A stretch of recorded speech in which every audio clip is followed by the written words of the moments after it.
نحمدہ ونصلی علی رسولہ الکریم اما بعد اعوذ باللہ من الشیطان الرجیم بسم اللہ الرحمن الرحیم واما الجدار فکان لغلامین یتیمین فی المدینہ وکان تحتہ کنز لہما وکان ابوہما صالحا وأراد ربك أن يبلغا أشدهما ويستخرجا كنزهما رحمة من ربك وما فعلته عن أمري ذلك تأويل ما لم تستطع عليه صبرا صدق الله مولانا العظیم۔ میرے عزیز و دوستو، اللہ رب العزت کا بے حد کرم ہے، احسان ہے کہ اللہ پاک نے ہمیں دین سیکھنے، سمجھنے اور عمل کے جذبے سے جمع فرمایا ہے۔ اللہ تعالی ہم سب کے آنے کو، جمع ہونے کو، مل بیٹھنے کو اپنی بارگاہ میں اعلیٰ درجے میں قبول فرمائے، کمی کوتاہیوں کو معاف فرمائے۔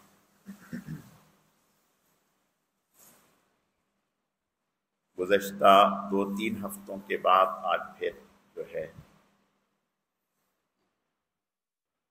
یہ مبارک سلسلہ شروع ہو رہا ہے۔ گزشتہ 3 ہفتے سفر پر ہونے کی وجہ سے بیان نہ ہو سکا۔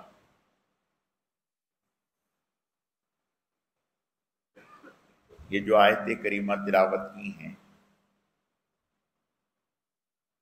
یہ 16ویں پارے کی آیات ہیں۔ ان آیات میں اللہ پاک نے ایک واقعے کی طرف اشارہ کیا ہے۔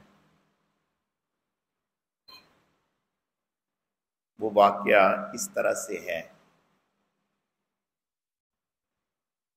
حضرت موسیٰ علیہ السلام حضرت خضر علیہ السلام کے پاس جب تشریف لے گئے تو اس وقت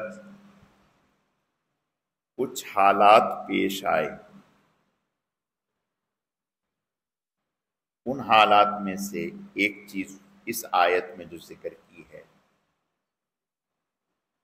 حضرت موسیٰ علیہ السلام اور حضرت خضر یہ ایک بستی میں داخل ہوئے۔ ان بستی والوں سے ذکر کیا کہ ہم مہمان ہیں، اور اس وقت ایسا کوئی سلسلہ نہیں ہوتا تھا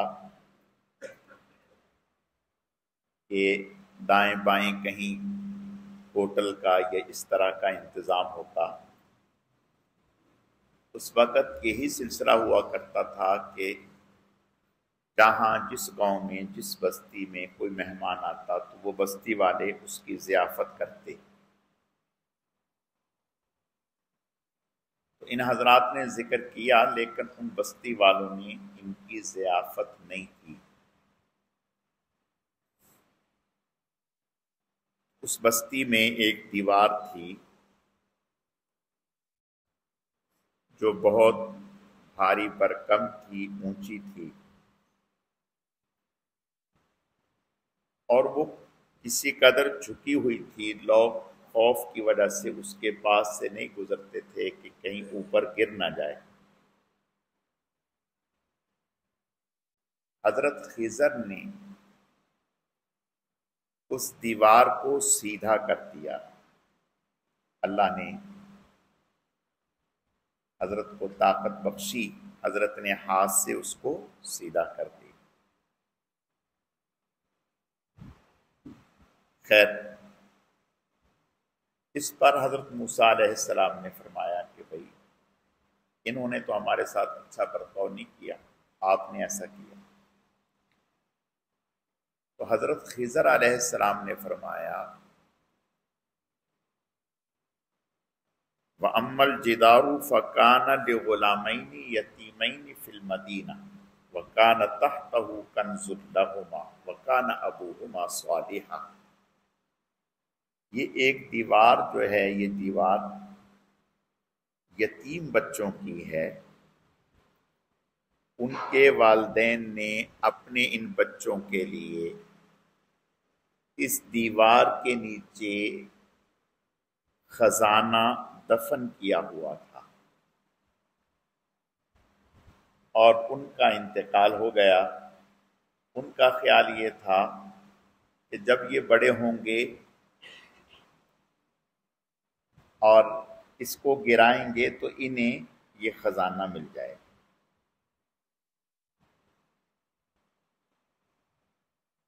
تو حضرت فرماتے ہیں کہ چونکہ ان کے والدین نیک تھے، وَكَانَ أَبُوهُمَا صَالِحًا، ان کے والدین نیک تھے، ان کی نیکی کی برکت سے اللہ انہیں ضائع ہونے سے بچانا چاہتے تھے۔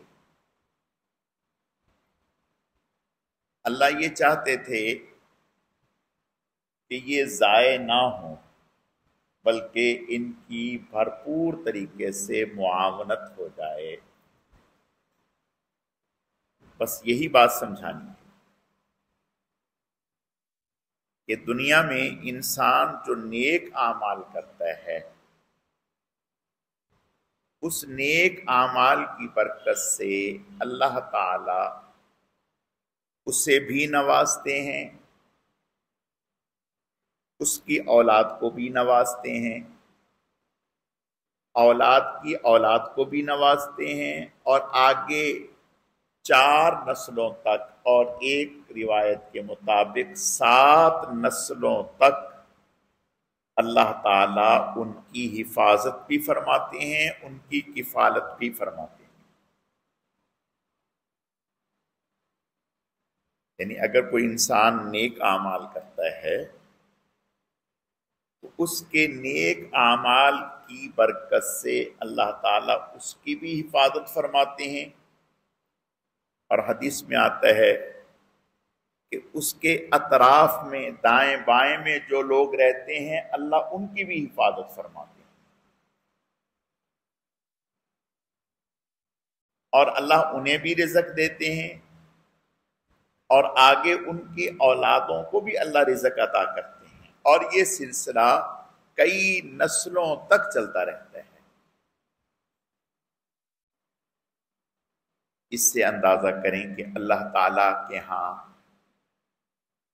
ہمارے نیک اعمال کی کیا قدر و منزلت ہے۔ چنانچہ اس طرح کے بہت سارے واقعات ہیں۔ حضرت عمر بن عبدالعزیز رحمۃ اللہ علیہ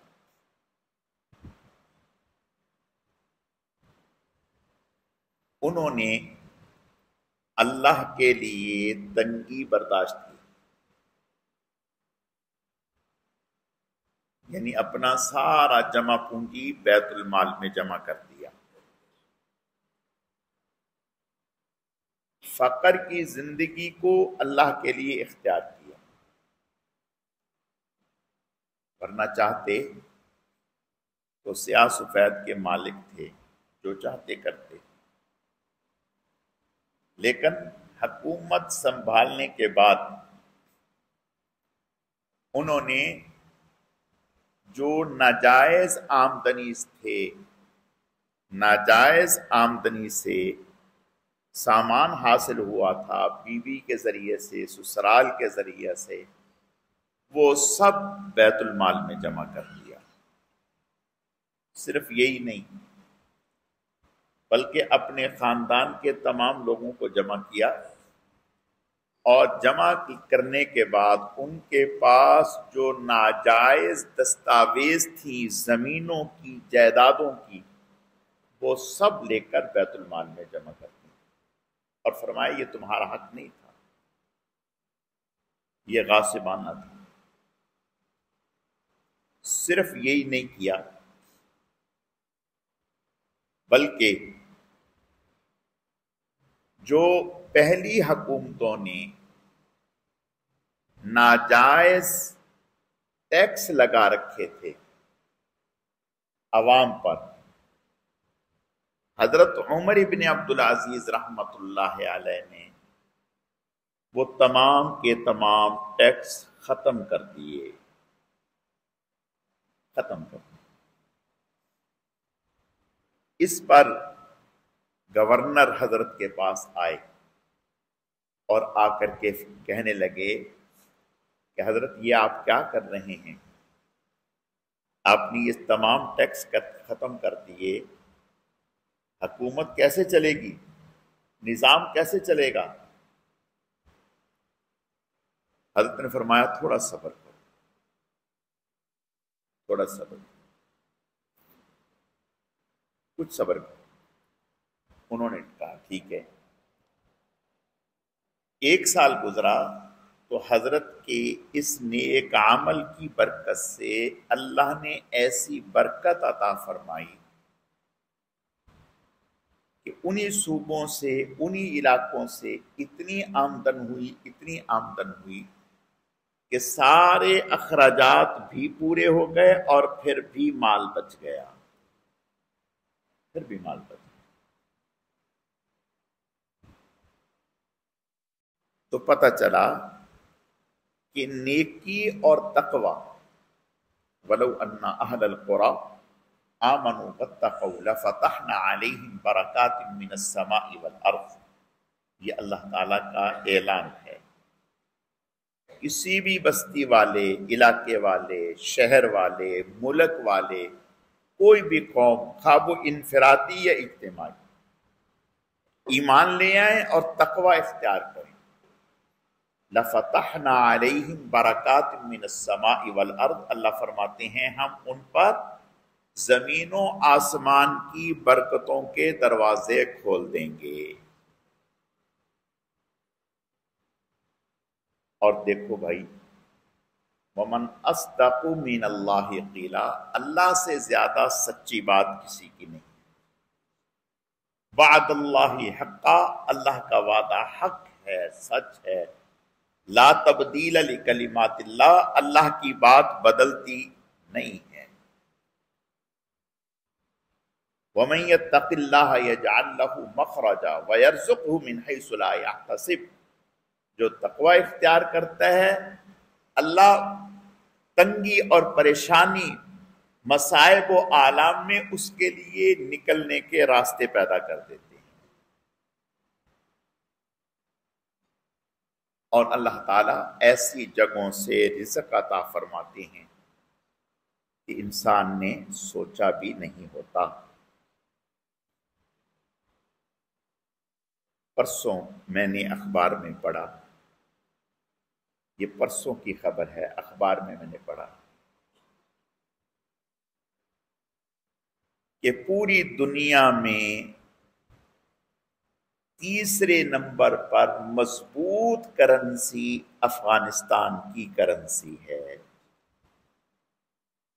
یہ پرسوں کی بات ہے، میرے پاس اخبار رکھی ہوئی۔ امریکہ نے سروے کروایا، اس سے پتہ چلا کہ پوری دنیا میں جو مضبوط کرنسی ہے اس میں تیسرے نمبر پر افغانستان کی کرنسی ہے۔ کیوں بھائی؟ وہ تو 40 سال سے جنگ زدہ ملک ہے، 40 سال لڑتے لڑتے گزر گئی، ایک نسل گزر گئی، وہ اتنا مضبوط کیوں ہو گیا؟ کیا ہے؟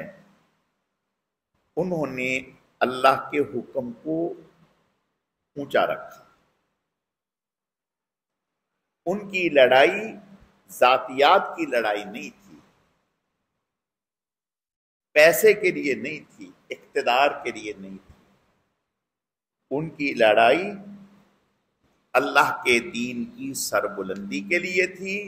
اور اللہ نے آج دنیا کو دکھا دیا، باوجود اس کے کہ ایک ملک کے علاوہ کسی نے ابھی تک انہیں تسلیم نہیں کیا۔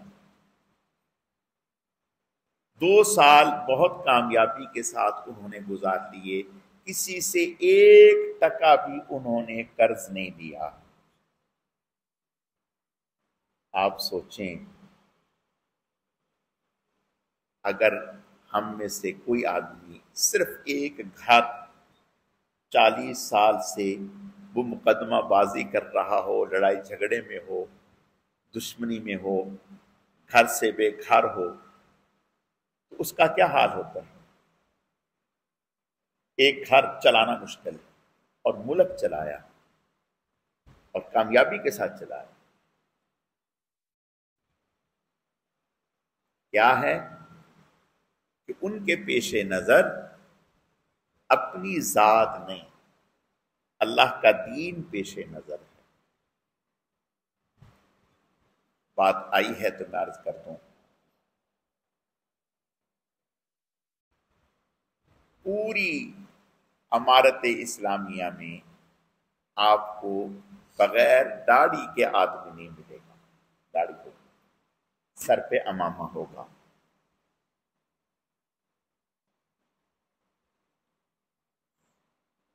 سادگی ہے، اور نیت ٹھیک ہے. نیت ٹھیک ہے. نیت اللہ کے دین کی سربلندی ہے. اللہ نے ہمیں عزت دی ہے، اور اب فتوحات سامنے آ رہی ہیں، ساری چیزیں ہو رہی ہیں، ٹرین کی پٹڑیاں بھی بچھ رہی ہیں، تیل بھی نکلنے لگا، اور نہ جانے کیا کیا معدنیات جو ہے وہ نکلنے لگی. ہم اپنا اور ان کا جائزہ لیں.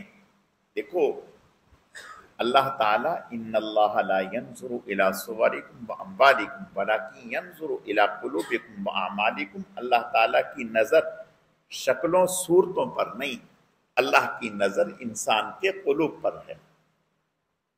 اللہ تعالیٰ اعمال کو دیکھتے ہیں، تقوی کو دیکھتے ہیں. ہمارے ہاں جو حالات ہیں وہ آپ کے سامنے ہیں. اللہ ہماری حفاظت کرے.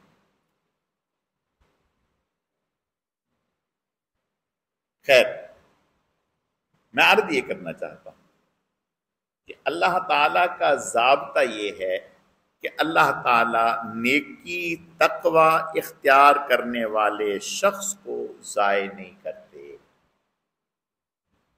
اللہ اس کی بھی حفاظت فرماتے ہیں، اس کی ماتحتی میں جتنے لوگ ہوتے ہیں اس کی بھی حفاظت فرماتے ہیں. اور یہ تو چند روزہ دنیا کی زندگی ہے، اصل تو آخرت میں ہے. اصل تو آخرت میں ہے. حدیث شریف میں آتا ہے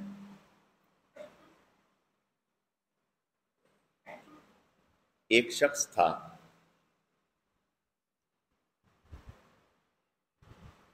حضرت مولانا مسیح اللہ خان صاحب رحمۃ اللہ علیہ، یہ حضرت حکیم الامت مولانا اشرف علی صاحب تھانوی رحمۃ اللہ علیہ کے خلیفہ تھے. حضرت نے یہ واقعہ فرمایا ہے. ایک شخص تھا جو بہت نیک تھا، تقوی والی زندگی. اس کا انتقال کا وقت قریب ہوا. جب انتقال کا وقت قریب ہوا تو اس کے دل میں ایک خواہش پیدا ہوئی کہ شہد کھا لوں، شہد کھاؤں. اور شہد سامنے رکھا ہوا ہے، گھر میں رکھا ہوا ہے، سامنے پڑا ہے کہ شہد کھاؤں. جب وہ شہد کو لینے کے لیے گھر کا کوئی فرد اٹھا تو اللہ تعالیٰ کی طرف سے ایک فرشتہ بھیجا گیا. اس نے وہ شہد کی شیشی توڑ دی، گرا دی، جس سے یہ شہد نہ کھا سکے اور انتقال کر گئے. یعنی آخری جو ایک خواہش تھی وہ پوری نہ ہوئی، انتقال ہو گیا. اب یہ فرشتہ جا رہا ہے، ایک اور فرشتے سے ملاقات ہوئی. اس سے پوچھا کہ بھئی آپ کہاں سے؟ انہوں نے کہا کہ میں ایک یہودی تھا، اس کا آخری وقت تھا تو اس کے دل میں یہ خواہش پیدا ہوئی کہ میں مچھلی کھاؤں، یہ خواہش پیدا ہو، مچھلی کھاؤں.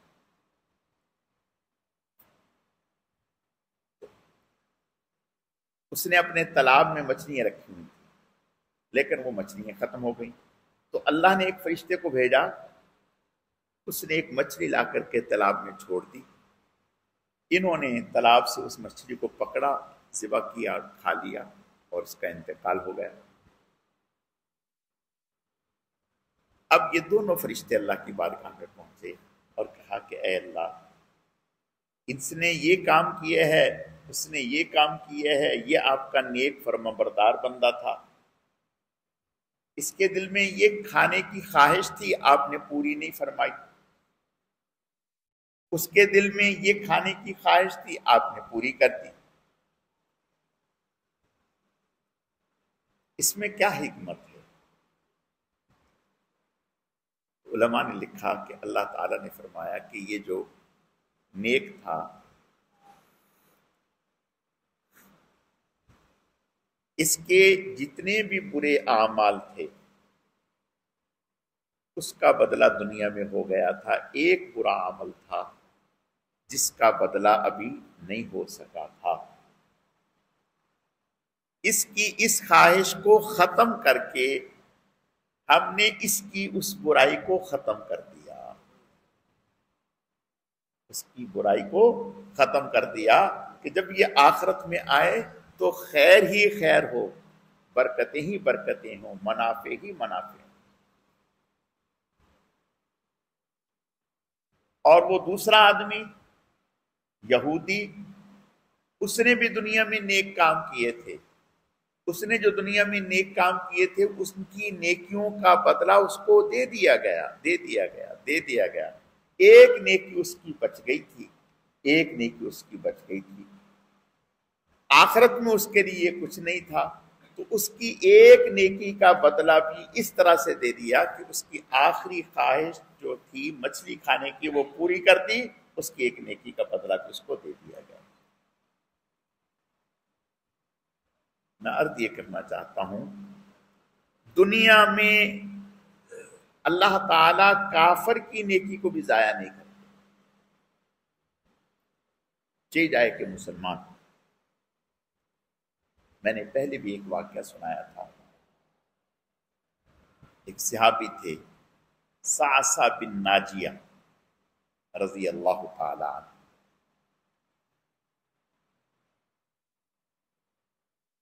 اونٹ ان کا گم ہو گیا.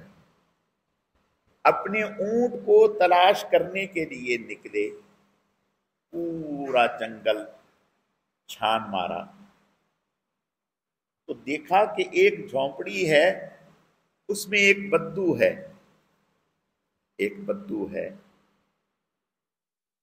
اس کے پاس یہ اونٹ ملا. اس کے پاس انہوں نے دیکھ لیا اس بدو نے باندھ رکھا ہے.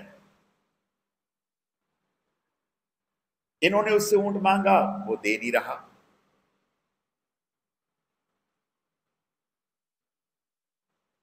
یہ ابھی بات ہو رہی ہے، اس بدو کے ہاں زچگی کا عمل تھا، ولادت ہوئی. تو اندر سے کسی نے کہا کہ آپ کے ہاں بچی کی ولادت ہوئی، بیٹی کی ولادت ہوئی. عرب جو جاہل لوگ تھے اس وقت، وہ بیٹی کو زندہ دفن کر دیتے، نہیں رکھتے. یہ تو اسلام نے ہمیں یہ تعلیم دی ہے، ورنہ اور یہود اس وقت وہ عورت کو انسان ماننے کے لیے تیار نہیں تھے. جی،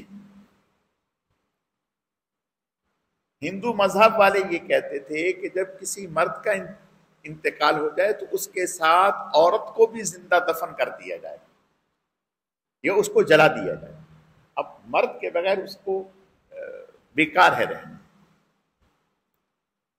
تو جب اس عرب بدو کو بچی کی خبر ملی تو اس کا رنگ بدل گیا.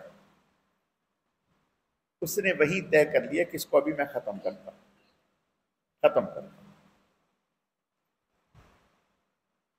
جب اس نے یہ طے کیا کہ میں اس کو ختم کرتا ہوں، قتل کرتا ہوں، تو یہ جو شخص تھا، صحابی تھے، یہ بعد میں ایمان لے آئے.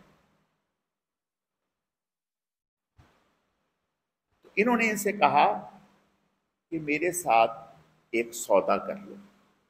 کیا؟ کہا کہ یہ بچی مجھے دے دو. یہ میں خرید نہیں رہا، اس کو میں اپنی بیٹی بنا رہا ہوں. اس کو میں اپنی بیٹی بنا رہا ہوں اور بیٹی بنا کے رکھوں گا. جب یہ بڑی ہو جائے، تمہارا دل چاہے تم لے لو، تمہارا دل چاہے چھوڑ دو. اس کی ساری ذمہ داری میرے اوپر، اور اس کے بدلے میں تمہیں اونٹ بھی دیتا ہوں. اس نے کہا ایک نہیں دو چاہیے، ایک نہیں دو اونٹ چاہیے. انہوں نے کہا ٹھیک ہے، ایک یہ، ایک اپنے آدمی کو بھیجو، میں وہاں سے دیتا ہوں. دے دیا. اس بچی کو اپنے پاس رکھا، اس کو سنبھالا، اس کی پرورش کی. اللہ نے اس نیکی میں انہیں ایسی حلاوت نصیب فرمائی، ایسا نور نصیب فرمایا. پھر انہوں نے اس عمل کو اپنی زندگی کا مشغلہ بنا دیا. جہاں پتہ چلتا کہ کسی کے ہاں بچی کی ولادت ہوئی ہے تو وہاں پہنچ جاتے اور جا کر کے اس طرح سے بچی لے لیتے. 360 بچیوں کی اس طرح سے انہوں نے جان بچائی. ایک نہیں، دو نہیں، تین نہیں، 360 بچیوں کی جان بچائی. جب آپ صلی اللہ علیہ وسلم کی خدمت میں تشریف لائے، اسلام قبول کیا، تو حضور سے فرمانے لگے کہ یا رسول اللہ، جو میں نے دور جاہلیت میں کفر کے زمانے میں نیکی کی تھی، اس کا بھی کچھ مجھے ملے گا؟ آپ نے فرمایا کیا نیکی کی تھی؟ کہا یا رسول اللہ یہ کیا تھا. آپ نے ارشاد فرمایا تمہاری وہ نیکی ہی تمہیں کھینچ کے میرے در پر لے آئی. تمہاری اسی نیکی کے صدقے سے اللہ نے تمہیں شرف صحابیت نصیب فرما دیا. تو میرے عزیزو، میں عرض یہ کرنا چاہتا ہوں کہ نیک شخص حضرت عمر ابن عبدالعزیز رحمت اللہ علیہ، باوجود اس کے کہ بہت بڑے سربراہ تھے، لیکن ایسا بھی ہوا کہ گھر میں فاقے آئے، گھر میں فاقوں کی نوبت آئی، کھانے کے لیے کچھ نہیں، ایسی بھی نوبت آئی، لیکن اس کو برداشت کیا. چاہتے تو بہت کچھ بنا سکتے تھے. اور پھر جب انتقال کا وقت آیا، باوجود اس کے کہ امیر المؤمنین تھے، اپنی اولاد کے لیے ایک ایک سوا روپیہ اس وقت چھوڑ کر کے گئے. اور مورخین نے لکھا ہے کہ اللہ نے ان کی نیکی کے صدقے سے، عمر ابن عبدالعزیز رحمت اللہ علیہ کی نیکی کے صدقے سے، اور جب آخری وقت تھا تو حضرت کے برادر نسبتی آئے، بیٹھے حضرت کے پاس اور کہا کہ اپنی اولاد کے لیے کیا چھوڑ کے جا رہے ہیں؟ فرمایا کہ جو ان کی قسمت میں ہے وہ ان کو مل جائے گا. کہا پھر بھی؟ کہا سوا روپے ان کے حصے میں آ جائے گا، سوا روپے ان کے حصے میں آ جائے گا. وہ اٹھا اور گھر گیا. گھر جا کر اس وقت ایک توڑا تھیلا بڑا اشرفیوں کا، سونے کے سکوں کا بھر کے لایا اور لا کر کے حضرت کی خدمت میں پیش کیا. وہ 3 لاکھ دینار تھے، 3 لاکھ، یعنی بہت بڑی دولت تھی. اور حضرت کے حوالے کر دیا. کہا کہ یہ آپ کے لیے اور آپ کے بعد آپ کی اولاد کے لیے ہدیہ ہے، اسے قبول فرما لیں۔ دیکھیں، جب اللہ تعالی صحیح معنوں میں کسی انسان کو نیکی پر، تقوی پر، ہدایت پر چلا دیتے ہیں تو ایسے مواقع امتحان کے مواقع ہوتے ہیں، ورنہ مال و دولت کس کو آتا برا لگتا ہے؟ یہ تو وہ تھے جنہوں نے اپنے ہاتھوں سے اپنے گھر سے نکالا تھا، تو فوراً ان کے حوالے کیا، کہا اس کی ضرورت نہیں۔ فرمایا کہ سنو، اگر یہ میری اولاد میرے مرنے کے بعد نیکی پر قائم رہے گی، تقوی پر قائم رہے گی، تو ان کے لیے اللہ ہی کافی ہیں، ان کے لیے اللہ ہی کافی ہیں، مجھے فکر کرنے کی ضرورت نہیں۔ اور اگر میرے بعد یہ نیکی تقوی کو چھوڑ کر نافرمانی والا راستہ اختیار کر لیں گے تو پھر مجھے کیا پڑی ہے کہ میں ان کی وجہ سے اپنی قبر اور اپنی آخرت برباد کروں؟ نہیں، ضرورت نہیں۔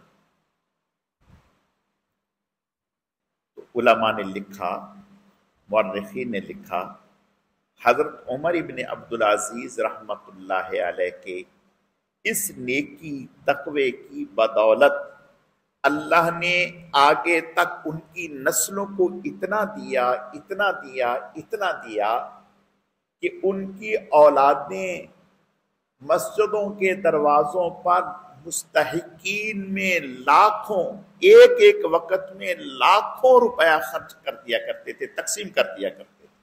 اللہ نے حضرت ماں باپ کے صدقے سے، ان کی نیکی اور تقوی کے صدقے سے اولاد کو اتنی عزت اور ترقی دی، اتنا دیا کہ وہ لاکھوں تقسیم کرتے تھے۔ اور وہ حضرت کے جو برادر نسبتی جو اپنی اولادوں کو لاکھوں اور کروڑوں میں چھوڑ کر کے گئے تھے، ان کی اولادیں اس حال کو پہنچ گئیں کہ مسجدوں کے سامنے بھیک مانگا کرتے تھے، بھیک مانگا کرتے تھے۔ دیکھو، میں نے پہلے کہا اللہ کا کلمہ بدل نہیں سکتا، وعد اللہ حقا، اللہ کا وعدہ سچ ہے، ومن اصدق من اللہ قیلا، اللہ کی بات سچی ہے۔ اللہ فرماتے ہیں ومن اعرض عن ذکری فإن له معیشۃ ضنکا، جو ہمارے دین سے اعراض کرتا ہے اور نافرمانی والی زندگی اختیار کرتا ہے تو اللہ اس کی معیشت کو تنگ کر کے رکھ دیں گے۔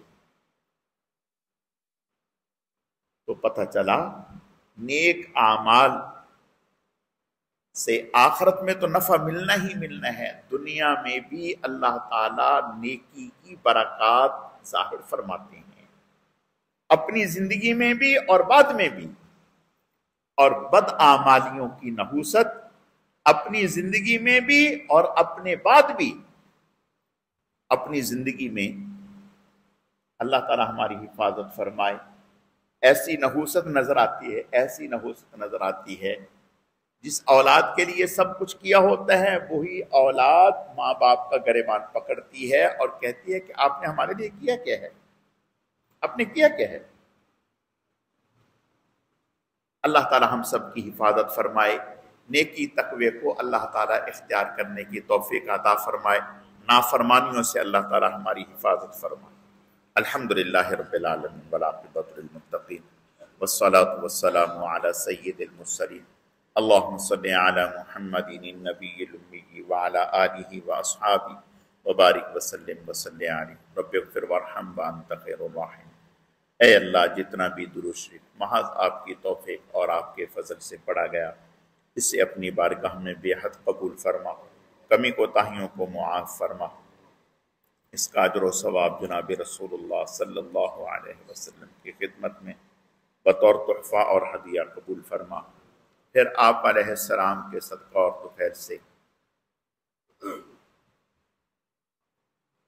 پھر آپ علیہ السلام کے صدقہ اور طفیل سے آپ کی ازواج، اہل بیت، خلفائے راشدین، عشرہ مبشرہ، تمام صحابہ کرام و صحابیہ، تمام انبیاء کرام، حضرت شیخ الحدیث رحمۃ اللہ علیہ، ہمارے حضرت جی رحمۃ اللہ علیہ، سلسلے کے تمام اکابر، اسلاف، بزرگان دین، مشائخ اعظام، ہم سب کے والدین، ہم سب کے اساتذہ کرام، پوری امت کو اے اللہ اس کا اجر و ثواب پہنچا۔ اے اللہ اس مبارک عمل کو آپ صلی اللہ علیہ وسلم کے قرب خاص کے حصول کا ذریعہ فرما، آپ کی دعاؤں میں ہمیں شامل فرما۔ اے اللہ اس مبارک عمل کی برکت سے ہم سب کا خاتمہ ایمان پر فرما، اپنے اپنے وقت پر پاکیزہ طیب کلمے والی موت نصیب فرما۔ اے اللہ درود شریف کے اس مبارک عمل کی برکت سے تمام بیماروں کو صحت و تندرستی عطا فرما۔ اہلیہ محمد سعید اور جتنے بھی لوگ، اے اللہ سب کو صحت و تندرستی عطا فرما، شفاء کاملہ عاجلہ دائمہ مستمرہ نصیب فرما۔ جو مسلمان اس دنیا سے جا چکے، اے اللہ سب کی مغفرت فرما، سب کے درجات کو بلند فرما۔ بنوری ٹاؤن کے ایک طالب علم جنہیں ٹارگٹ کلنگ کیا گیا اور وہ شہید ہو گئے، اے اللہ ان کی شہادتوں کو قبول فرما، ان کے درجات کو بلند فرما۔ جو زخمی ہیں انہیں صحت و تندرستی عطا فرما، اور ملک بھر میں جہاں جہاں لوگ بم دھماکوں میں اس کے علاوہ یا اللہ پاک شہید ہو گئے، سب کی شہادتوں کو قبول فرما، اور جو زخمی ہیں انہیں صحت و تندرستی عطا فرما۔ اے اللہ ہمارے ملک کی ہر طرح سے حفاظت فرما۔